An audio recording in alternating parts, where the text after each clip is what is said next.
नमस्ते, श्रावूज किचनमध्ये तुमचे स्वागत आहे. आज आपण बनवत आहे भरली भेंडी. त्यासाठी मी भेंडी धुवून चिरायला घेतली आहे. अशी उभी चिरून घ्यायची आहे. मसाल्यामध्ये मी खोबरे, शेंगदाणे, कोथिंबीर आणि लसूण पाकळ्या घेतलेल्या आहेत. त्या मी मिक्सरमध्ये बारीक करून घेत आहे. त्या मसाल्याबरोबरच मी जिरेपूड, लाल मिरचीची चटणी, हळद आणि मीठ, कोथिंबीर घेतलेले आहे. ते सर्व एकत्र करून आपण चिरून घेतलेल्या भेंडीमध्ये ते मसाला भरून घ्यायचा आहे. येथे तुम्ही बघू शकता. असा सर्व भेंडीमध्ये मसाला केलेला आपण भरून घ्यायचा आहे. या भेंडीसाठी मसालाही जास्त भरायला लागत नाही. येथे तुम्ही बघू शकता थोडासाच मसाला घालावा लागतो.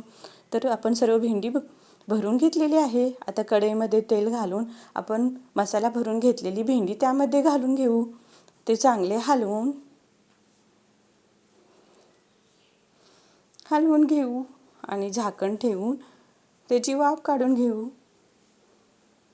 आता हलवून भेंडी बघू आपण शिजल्या का. तर आपली भेंडी तयार आहे. मसाली भेंडी तुम्ही नक्की करून बघा आणि मला सांगा कशी झाली होती. धन्यवाद.